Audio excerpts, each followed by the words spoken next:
Bueno, seguimos con lo que es legislación ambiental. Hemos visto muy rápidamente lo que es la ley 1333 y ahora vamos a ver lo que es el reglamento de contaminación hídrica. Como habrán visto, la ley 1333 es una norma general que da las pautas para ver todo lo que es medio ambiente. Por eso se considera que es la primera de las leyes ambientales de nuestro país. A partir de esta salen varios reglamentos. En la materia vamos a ver el reglamento de contaminación hídrica, ¿no? Que es el más asociado a agua. Entonces vamos a continuar con lo que es el reglamento de contaminación hídrica. Voy a compartir mi pantalla un ratito.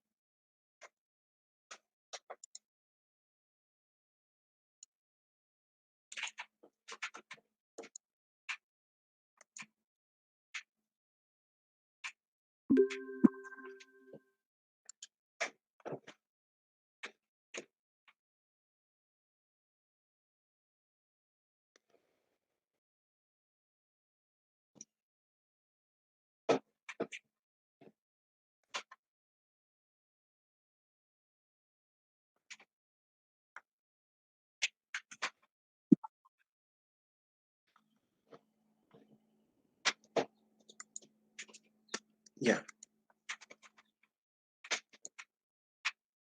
entonces vamos a ver lo que es el reglamento de contaminación hídrica. Por si acaso este reglamento también lo tienen ustedes en la plataforma, ¿no? Y vamos a empezar comentando algunas generalidades, al igual que la ley 373, vamos a ir capítulo por capítulo, ¿no? El primer capítulo nos habla de cuál es el objeto del reglamento y cuál es el ámbito de aplicación del mismo. Y hace referencia a la ley 1333, donde nos dice que eh, reglamenta, es decir, particulariza la aplicación de la ley para lo que es contaminación dentro de lo que es el marco de desarrollo sostenible. Entonces, al decir esto, lo que hace es decir, ese reglamento está vinculado a la ley 1333 en el tema específico de contaminación hídrica y manteniendo la línea de desarrollo sostenible, que es el espíritu de la ley 1333. Ahora, ¿quién, quién aplica o a quiénes se aplica este reglamento? Dice, a toda persona natural, colectiva, pública o privada cuyas actividades industriales, comerciales, agropecuarias, domésticas, recreativas y otras pueden causar contaminación de cualquier recurso hídrico. Entonces, vamos a intentar verlo con detalle. Dice, este reglamento se aplica a cualquier persona natural. Persona natural es una persona con nombre y apellido, Juan Pérez, por ejemplo. O colectiva, puede ser un grupo, por ejemplo, un club de fútbol. Persona pública, es decir, que sea reconocida como un político, un alcalde, un jugador estrella de fútbol, o persona privada, puede ser una empresa, ¿no? Es decir, se aplica a todas las personas que viven en el territorio nacional, indistintamente de a qué se dediquen y cuál sea su estatus social, económico, político. Entonces se aplica a todos. Pero con la condición que sus actividades industriales, comerciales, agropecuarias, domésticas, recreativas y otras puedan causar contaminación de cualquier recurso hídrico. Ahora, persona pública también puede ser, o institución pública puede ser una alcaldía, un municipio. Y se aplica también la ley al municipio, siempre y cuando tenga actividades industriales, actividades comerciales, agropecuarias, domésticas y otras que puedan contaminar. Ahora, actividades industriales se refiere a industrias de cualquier tipo. Actividades comerciales son actividades que generan dinero por venta de algo. Puede ser venta de comida, venta de zapatos, venta de pasajes de avión, cualquier cosa, siempre y cuando estas actividades estén relacionadas con la contaminación a cualquier recurso hídrico, ¿no? Dice, actividades agropecuarias, ahí es bien claro, se refiere a lo que son granjas, cultivos, actividades domésticas, pues una actividad doméstica es el simple hecho de vivir en una ciudad. ¿Por qué? La gente que vive en una ciudad genera aguas residuales y contamina.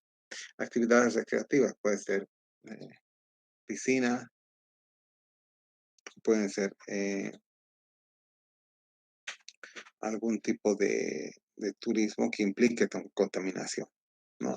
Entonces, todas estas son susceptibles a, a recibir la aplicación de la ley, siempre y cuando contaminen cualquier recurso hídrico. Cualquier recurso hídrico es un río, un lago, un acuífero, hasta puede ser las nubes, ¿no? Que también son un recurso hídrico.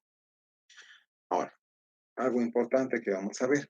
Dice algunas definiciones y siglas que están muy relacionadas con lo que vamos a ver en el último capítulo. Entonces, bueno, que pongamos atención. Primero, dice, las aguas naturales, o sea, las aguas que están en la naturaleza, se clasifican según su salinidad.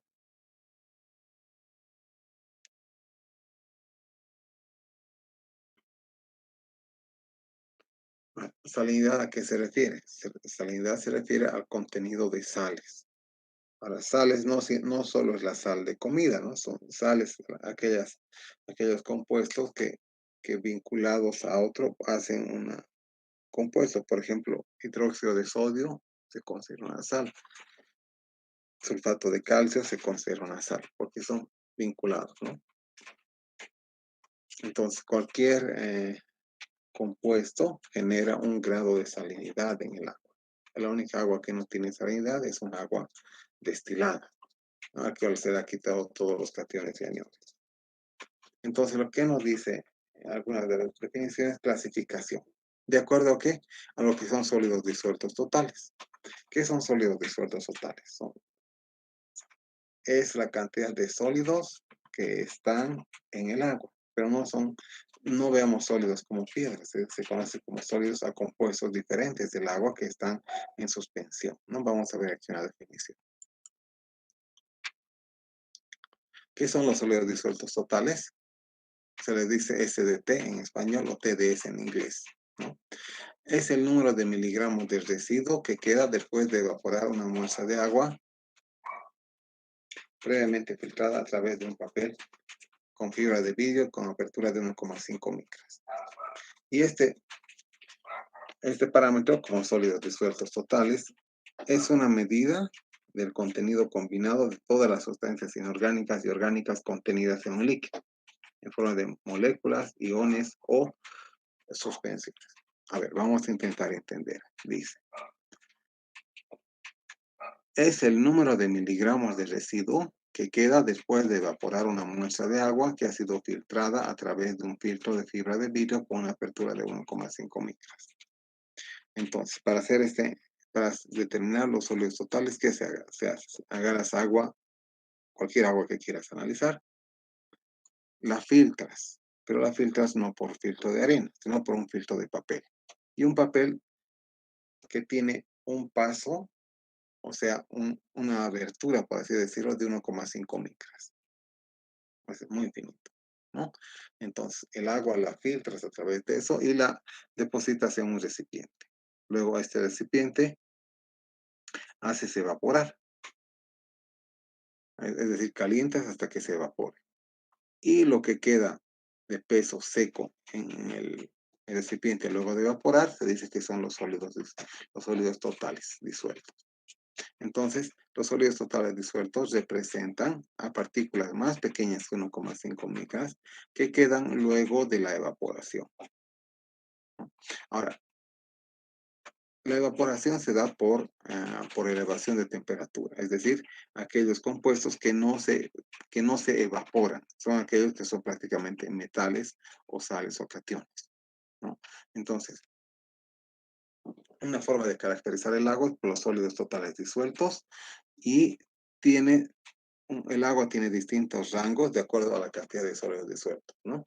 ¿Y qué son estos sólidos disueltos? La misma definición nos dice eso, una medida del contenido de todas las sustancias inorgánicas y orgánicas que están en el líquido, en forma de moléculas ionizadas o de forma de suspensión microgranular.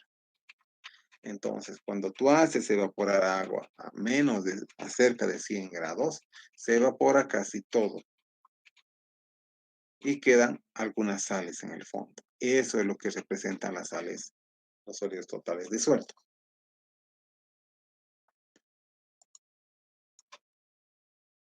Entonces, las aguas se clasifican de acuerdo a la cantidad de sólidos totales disueltos que existen en esa agua en miligramos por litro.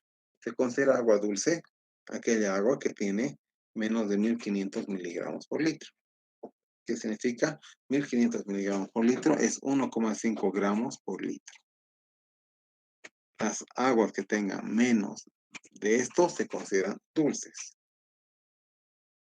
Luego, aguas saladas o salobres se consideran las que tienen de 1500 a 10.000 miligramos por litro. Eso ya es agua eh, bastante salada. Es entre 1,5 y 10 gramos de sal, por así decirlo, por litro. Agua salina, desde 10.000 hasta 34.000 miligramos por litro, entre 10 y 34 gramos por litro. ¿Por qué se coloca 34? Porque 34 o 35 gramos por litro se supone que es la salinidad promedio del agua del mar. Agua marina sí tiene sólidos disueltos entre 34.000 y 36.000 miligramos por litro, que es bastante salada. Y agua hiperalina sí tiene entre 36.000 y 70.000 miligramos por litro, ¿no? Ahora, para hacer una comparación, había dicho ya hace un rato, ustedes pueden comparar la cantidad de sal con la cantidad de sólidos disueltos, ¿no? Y podemos hacer una comparación de sal de mesa. Si ustedes colocan 1,5 gramos de sal de mesa en el agua, se va a sentir un poquito. Si colocan hasta 10 gramos de sal en un litro de agua, ya se siente mucho. Ustedes dicen el agua es salada. Si se coloca hasta 34.000, ya el agua ya no es tomable, ¿no? O sea, ya no se puede tomar. Por eso es que el agua de mar no es potable, ¿no? Y agua hiperalina es una agua altamente concentrada, ¿no? Es decir, donde se ha evaporado parte del agua y queda la sal concentrada. Entonces, de acuerdo a su salinidad, las aguas se clasifican de acuerdo a este grado. Otra definición. Aguas residuales crudas. ¿Qué son las aguas residuales crudas? Son aquellas aguas que vienen de usos domésticos, comerciales, agropecuarios y procesos industriales, o una combinación de ellas sin tratamiento posterior a su uso. Es decir, todas las aguas que salen de industrias, de comercios, de casas, sin ningún tratamiento, se consideran aguas residuales crudas. Uso doméstico es el agua que se utiliza en el hogar. Comercial, agua que se utiliza en algún tipo de negocio, ¿no? Agrícolas, agropecuario, procesos industriales es agua ya utilizada en un proceso industrial y luego descartada. Y combinación. La característica de estas aguas residuales son crudas porque no tienen ningún tratamiento. Y tenemos otra definición. Aguas residuales tratadas.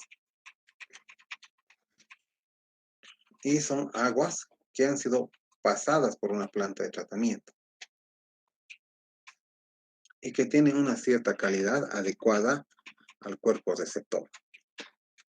Más adelante, cuando veamos lo que es el mismo reglamento, vamos a ver que los cuerpos de agua, los ríos, lagos, de acuerdo a la legislación boliviana, están clasificados, ¿no? Están clasificados de acuerdo a la calidad que tienen y a la calidad que van a recibir. Por tanto, dice, un agua residual tratada es aquella que ya ha pasado por una planta de tratamiento de aguas residuales, ¿no? Y ha mejorado su calidad de acuerdo a la calidad del lugar donde vamos a echar el agua residual tratada. Entonces, por ejemplo, a ver, imagínense ustedes lo que es el río Roche. Y tenemos la planta de tratamiento de aguas residuales de Semapa que está detrás del aeropuerto, ¿no? Se supone que si el agua que sale de la planta de tratamiento es una agua residual tratada, entonces esa agua debe entrar al río Rocha ya con una calidad de acuerdo a la clasificación del río Rocha, ¿no? Así se define lo que es agua residual tratada.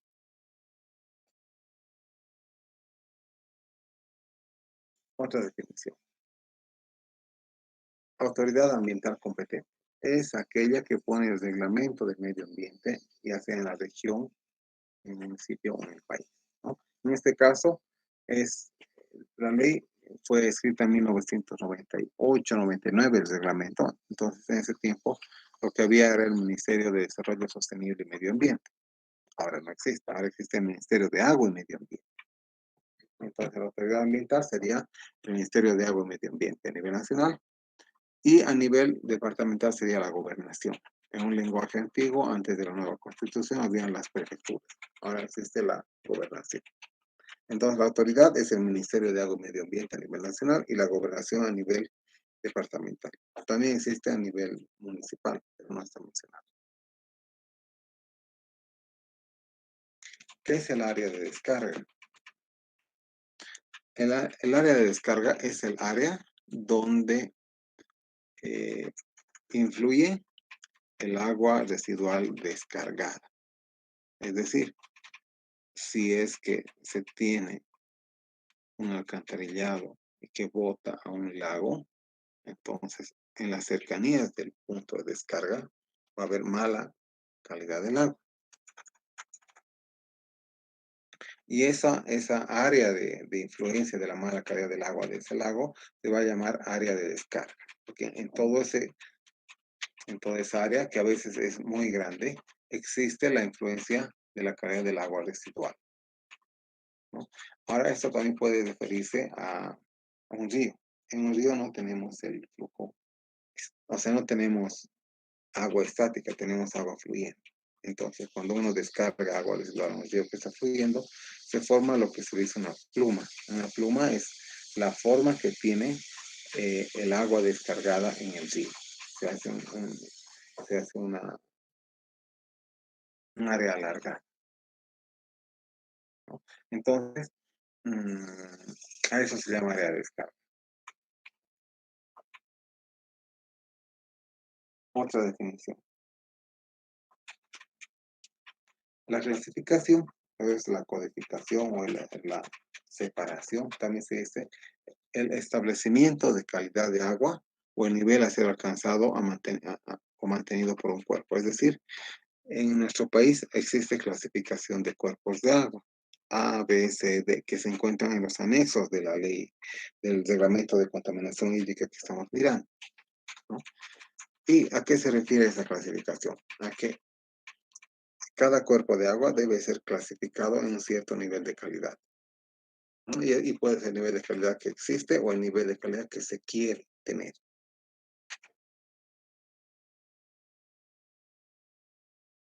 Otra definición.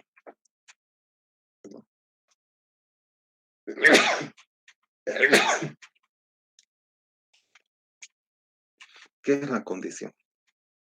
Es la calificación del nivel de calidad presentado por un cuerpo de agua en un determinado momento en términos de su aptitud de uso en correspondencia a su clase.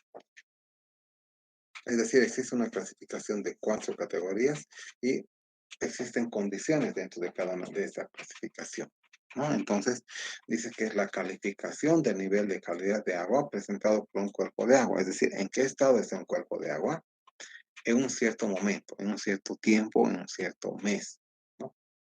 ¿En función a qué?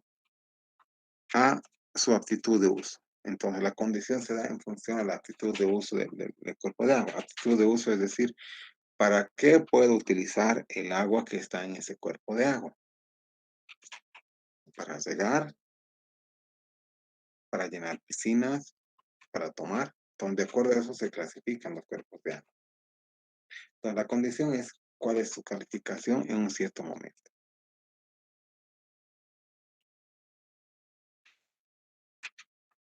Otra definición, contaminación de aguas. Se considera la contaminación en general, si podemos ver. Quizás ustedes han visitado el río Rocha. De hecho, la mayoría tienen que visitar con el trabajo, ¿no? ¿Cómo se contamina el agua? Cuando ingresa alguna sustancia externa que disminuye la calidad del agua inicial, ¿no? Y al disminuir la calidad del agua decimos que cambia sus propiedades físico-químicas, ¿no? ¿Cómo? Por sustancias ajenas. Puede ser por alta carga orgánica, como es una planta, como es la descarga de aguas residuales, pueden ser por metales pesados, pueden ser por sales, si es que viene de industria. Entonces, si vemos la definición de contaminación, es la alteración de las propiedades físico-químicas o biológicas del agua. ¿Por qué? Por sustancias ajenas. De tal manera que la calidad del agua y sus parámetros se encuentran por encima o por debajo de los límites permitidos, según corresponda. De modo que si utiliza el hombre esta agua, va a dañar su salud o va a dañar al medio ambiente. Entonces, para que se considere contaminación, las sustancias que son ingresadas al agua tienen que alterar su calidad y por tanto tienen que estar fuera de una cierta norma. Entonces, ¿a qué nos lleva esto? Que existen normas de parámetros de calidad de agua para todo tipo de cuerpos de agua. Y una de las normas es la clasificación que hemos hablado hace un ratito, que vamos a ver más adelante. Entonces, si estos compuestos entran al agua y dañan a las personas o al medio ambiente, se consideran contaminantes. Ahora, ¿qué es un cuerpo de agua? Un cuerpo de agua se considera todo volumen de agua en cualquier estado que esté, ¿no? Entonces, se refiere a arroyos, ríos, lagos, acuíferos, que básicamente conforman el sistema hidrográfico de una zona hidrográfica. Entonces, cuerpo de agua es donde llega, un cuerpo de agua es un volumen de agua que muchas veces funciona como el receptor de aguas contaminadas, ¿no? Pero ahorita estamos viendo simplemente lo que son definiciones.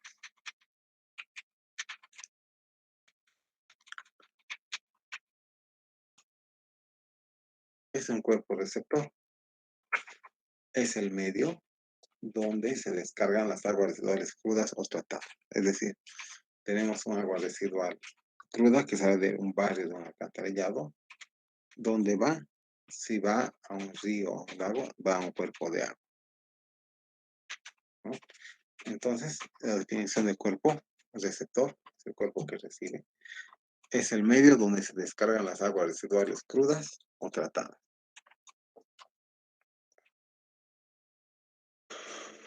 Otra definición. Estamos entrando ya a algunos parámetros de calidad de agua que son importantes para la parte de tratamiento de aguas, pero también mínimamente para que sepan ustedes un poco de lo que es contaminación. Un parámetro de análisis se llama DBO5 o demanda bioquímica de oxígeno a los 5 días. ¿Y qué es? Dice, es la cantidad de oxígeno necesaria para descomponer biológicamente la materia orgánica carbonácea. Y se determina en el laboratorio a 20 grados de temperatura y a 5 días de periodo de incubación. Entonces, ¿a qué nos lleva esto? A que todo fenómeno de descomposición de compuestos biológicos, por así decirlo, eh, la putrefacción de frutas o la putrefacción de cadáveres de animales, básicamente se da a partir de que lo que está descomponiendo son microorganismos que necesitan oxígeno, ¿no? Y esta es una forma de un indicador para también calificar las aguas residuales domésticas. Las aguas residuales domésticas tienen materia orgánica que está en proceso de descomposición y para su descomposición necesita oxígeno. Entonces, ¿y cómo se mide este oxígeno? Se conoce como la demanda bioquímica de oxígeno a los 5 días. Y es la cantidad de oxígeno necesaria para descomponer biológicamente materia orgánica carbonácea. Y se determina en laboratorio, básicamente. Pero antes que quizás se aburran de esto, la DBO5 es uno de los parámetros más conocidos de calidad del agua residual.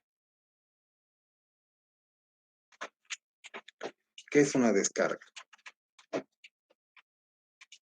Una descarga es el vertido de aguas residuales, crudas o tratadas, a un cuerpo receptor, ¿no? Entonces, cuando hablamos de descarga, es de un punto que está emitiendo aguas residuales, crudas o tratadas, a un cuerpo receptor.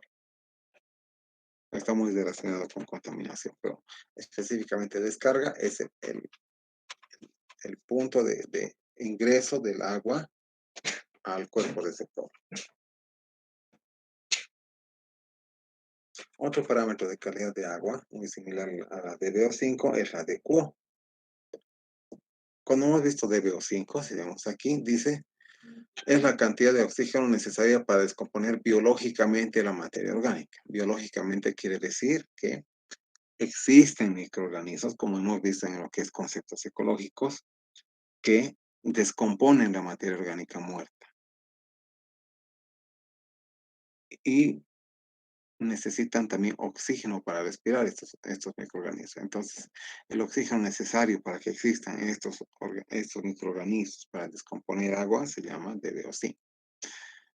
Pero también existe otra forma de medir la contaminación. Si bien la DBO5, esta se utiliza para medir contaminación por residuos domésticos, es decir, de casas, la DQO se utiliza para estimar contaminación por procesos industriales. ¿Qué es la DQO o demanda química de oxígeno? Es la cantidad de oxígeno necesario para descomponer químicamente la materia orgánica e inorgánica. Se determina en el laboratorio por un proceso de digestión por 3 horas. Entonces, existen compuestos que pueden, o sea, que necesitan ser oxidados por medio del oxígeno, ¿no? Y pueden ser oxidados eh, por medio de reacciones químicas, por el proceso de oxidación, o pueden ser oxidados por medio de reacciones biológicas, que es el indicador de DBO que hemos visto antes, ¿no? Entonces, la DQO es la cantidad de oxígeno necesario para descomponer químicamente, no biológicamente, es decir, por reacciones de redox, la cantidad de materia orgánica e inorgánica.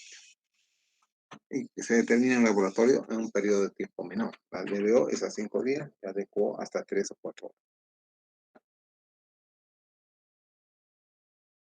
Ahora, ¿qué es el efluente contaminado?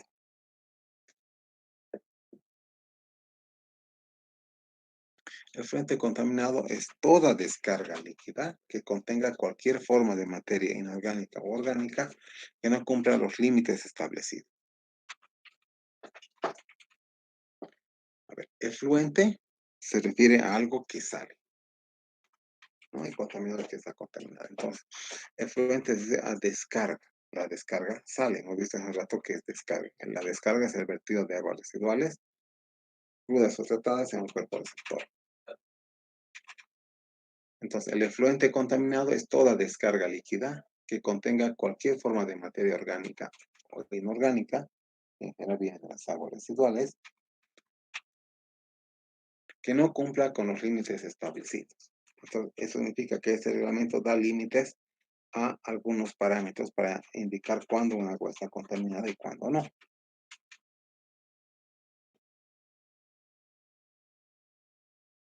¿Qué es efluente industrial? ¿No? Son aguas residuales, crudas o tratadas, que vienen de procesos industriales. Entonces, algo para que se acuerden. Efluente es lo que sale. Afluente es lo que entra. ¿Ya? En una planta de tratamiento tenemos ingresos o afluentes y tenemos efluentes o salidas. Cuando hablamos de efluente industrial es lo que sale de la industria, ¿no? Y que puede ser tratado o no tratado. Efluentes hospitalarios son descargas de aguas residuales que salen de centros médicos. hospitales. Entonces la definición dice descargas de aguas residuales crudas o tratadas que vienen de hospitales, clínicas o morgues. Así se le llama técnicamente. Y efluente sanitario es aguas residuales crudas o tratadas que vienen del uso doméstico. Es decir, el agua que sale de los baños de la casa, por ejemplo, eso se considera efluente sanitario. También un efluente sanitario se considera la mezcla de aguas residuales, es decir, en un domicilio no solo tenemos agua que sale del baño, viene de la lavandería, viene del lavado de la cocina, todo eso también se considera efluente sanitario. Otra definición, emergencia hídrica. O sea, ¿por qué estamos leyendo estas definiciones? Porque estos términos se utilizan en el reglamento que vamos a ver más adelante, ¿no? Emergencia hídrica. Dice, es una que sobreviene a consecuencia de una situación extraordinaria de la condición de un cuerpo de agua. Entonces, esta emergencia puede ser por exceso o por defecto, ¿no? Si hay exceso de agua en un cuerpo de agua es porque está lloviendo mucho. Podemos tener emergencia de inundación. Y si tenemos falta de agua, significa que tenemos sequía. También es una emergencia hídrica.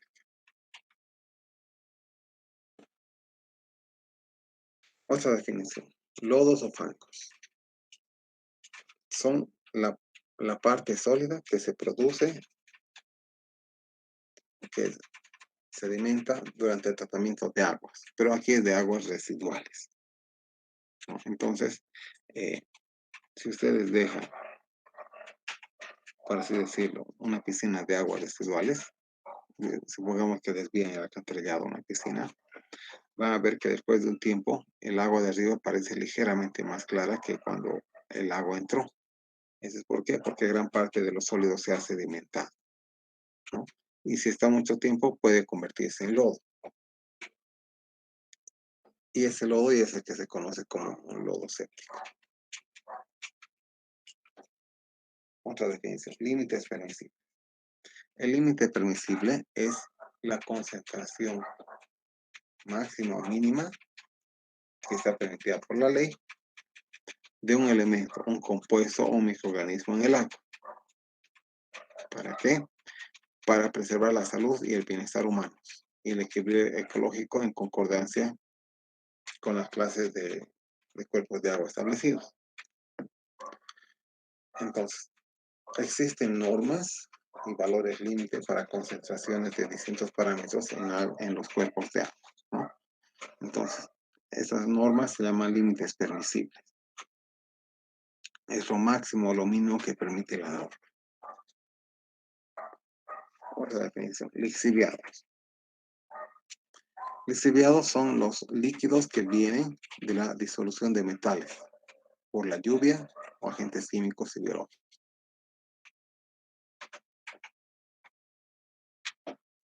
Entonces, básicamente es eh, la recolección de metales que puede haber en un cierto ambiente. Por ejemplo, un lixiviado puede ser si ustedes recogen basura en su casa y la dejan almacenar en un recipiente durante 2 semanas, van a ver que aunque no llueva, se forma un líquido en la base. Ese líquido se conoce como lixiviado porque también contiene metales, ¿no? Ahora, es lixiviado también lo que se forma en las lagunas por debajo de los botaderos. Si ustedes conocen el relleno sanitario de Cochabamba, saben que hay especies de piscinas. Esas piscinas son piscinas de captación de lixiviados. ¿De dónde vienen los lixiviados? Pues vienen de la lluvia y vienen de los metales que están dentro de las torres de basura del relleno sanitario. Pues de ahí vienen los metales y también tenemos lixiviados en ese caso. Otra definición. Medidores indirectos de caudal. Existen lo que son medidores directos y también lo que son medidores indirectos. Los medidores indirectos son un tipo de escalas con las cuales se puede medir el tirante del agua en una sección triangular trapezoidal, o decir la altura del nivel del agua, y por medio de un cálculo estimar el caudal. Entonces, un medidor indirecto es aquel que yo mido una altura en el canal en un cierto punto y luego multiplicando por una cierta, luego aplicando una cierta ecuación, eh, esa altura del nivel de agua se convierte en caudal. Entonces, la altura es una medición indirecta del caudal.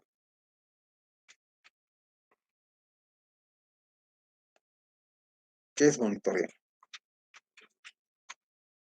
Monitoreo de agua, en este caso, es una evaluación sistemática, cualitativa y cuantitativa de la calidad del agua. ¿Qué significa esto? Una evaluación que sea planificado previamente con tiempos y frecuencias de muestreo, ¿no? Donde vamos a evaluar la cantidad y la calidad del agua.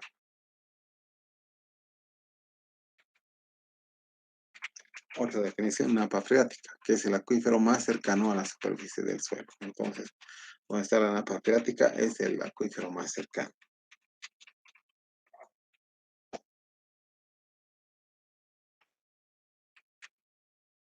Nivel piezométrico es otra definición. Se refiere a la profundidad a la cual se encuentra el nivel del agua en un pozo. Ustedes ven pozos, desde pozos perforados o pozos excavados, casi siempre el nivel de agua está por debajo de la superficie.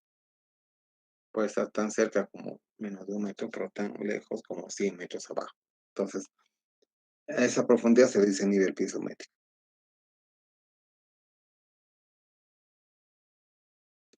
¿Cuáles son los organismos sectoriales competentes? Es decir, ¿qué organismos del sector agua y saneamiento tienen competencia para ver lo que es contaminación? Y básicamente aquí nos dice que son los ministerios que están vinculados al medio ambiente.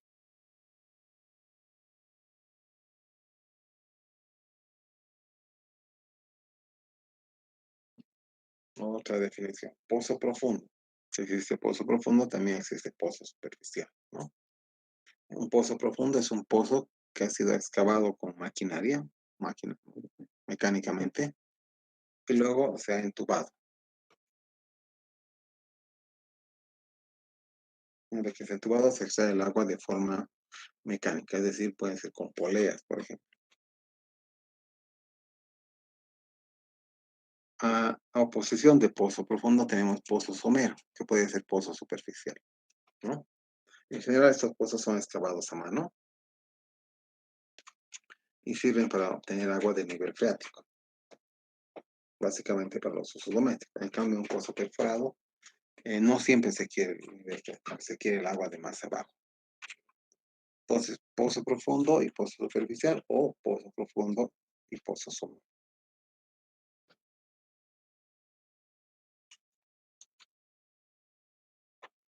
Otra definición, punto sin impacto. Punto sin impacto es un, un lugar que está fuera del área de la descarga del curso de agua, donde no tiene impacto la descarga de aguas residuales pueda sujetar.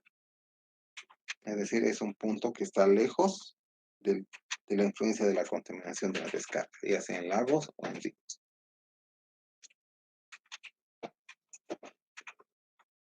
Otra definición, curso hídrico. Curso hídrico puede referirse a un cuerpo de agua que cumple con los límites establecidos con las clases A, B, C, D. Hemos visto la primera, la segunda clase que existen distintas clasificaciones.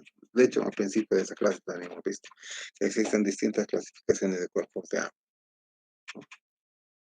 Entonces, A, B, C y D. ¿Y qué es el reuso? El reuso es el uso de las aguas residuales tratadas para algún bien de la sociedad, ¿no? La definición exacta nos dice. El reuso es la utilización de aguas residuales tratadas que cumplan la calidad requerida por el presente reglamento. Y la calidad depende del uso que se le va a dar. Luego viene clasificación de cuerpos de agua, ¿no? ¿Qué nos dice el artículo 4?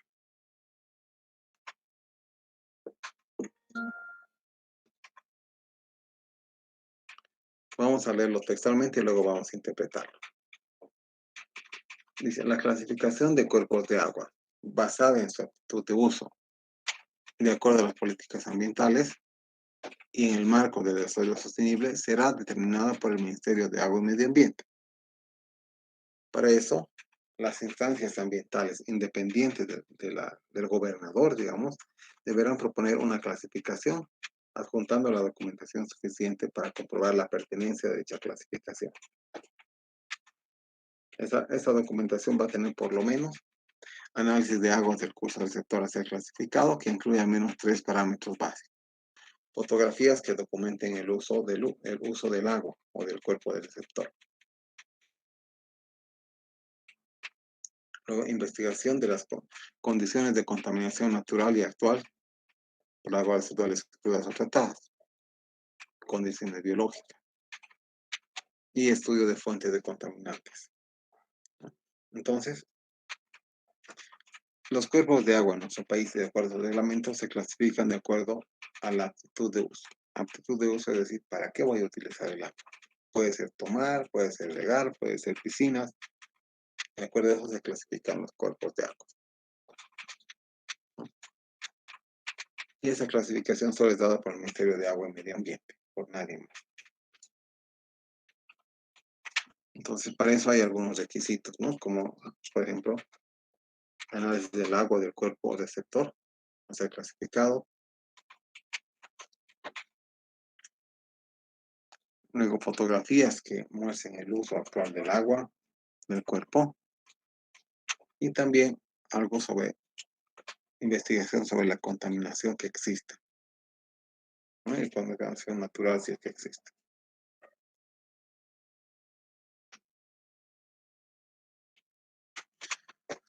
Entonces, la clasificación de estos cuerpos de agua sigue los siguientes lineamientos, ¿no? Clase A son aguas de la mejor calidad, que pueden ser consideradas para consumo humano sin ningún tratamiento o con una simple desinfección bacteriológica. Entonces, la clase A es la mejor clase, ¿no? Es agua de mayor calidad y puede volverse potable con un tratamiento mínimo. Clase B son aguas que se utilizan para todo fin, pero para ser utilizadas por el ser humano deben tener un tratamiento físico y desinfección de agua. El tratamiento físico tiene que ver con sedimentación, con filtración y después tiene que eh, y también tiene que tener desinfección. La desinfección es el proceso de tratamiento por el cual se eliminan las bacterias. Luego la clase C. Son aguas que pueden utilizar casi en cualquier cosa, pero para ser utilizadas como fuentes de agua de consumo necesitan tratamiento más específico, ¿no? Tratamiento físico-químico y desinfección bacteriológica, a diferencia del cuerpo anterior. Finalmente, la clase D. La clase D implica aguas de mínima calidad y para su consumo como personas solo se va a hacer cuando haya necesidad extrema, ¿no? Y necesitan tratamiento completo como presedimentación, tratamiento físico-químico completo y desinfección bacteriológica, especialmente contra huevos para estos intestinales. Entonces, si ven, esta clasificación de 4 elementos se da en base a la aptitud de uso del agua. La A es la mejor y esta agua puede ser utilizada para consumo humano. La B es aquella que necesita un tratamiento físico, no un tratamiento químico. El tratamiento físico es por filtración, sedimentación, ¿no? En cambio, la clase C y D ya necesitan un tratamiento mucho más completo.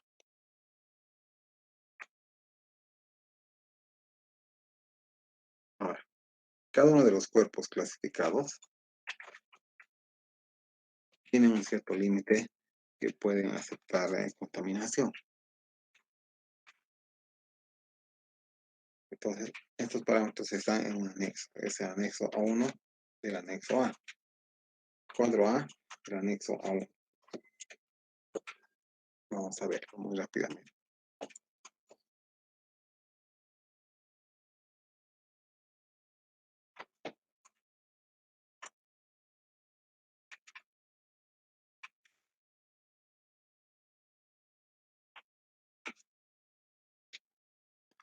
Ya, aquí hay una tabla. No, vamos a ver solamente rápido porque es referencial, no es tanto específico que vamos a ver. Dice,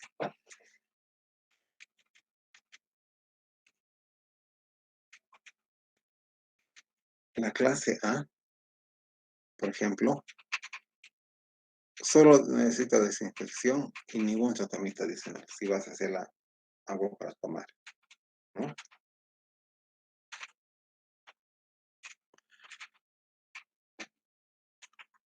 La clase B necesita tratamiento físico y desinfección.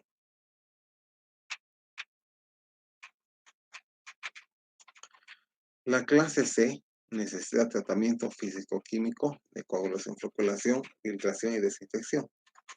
Y la clase E necesita tratamiento muy complejo, ¿no? Entonces, hasta aquí vamos a ver el día de hoy. Mañana vamos a continuar. ¿Tienen alguna pregunta, consulta?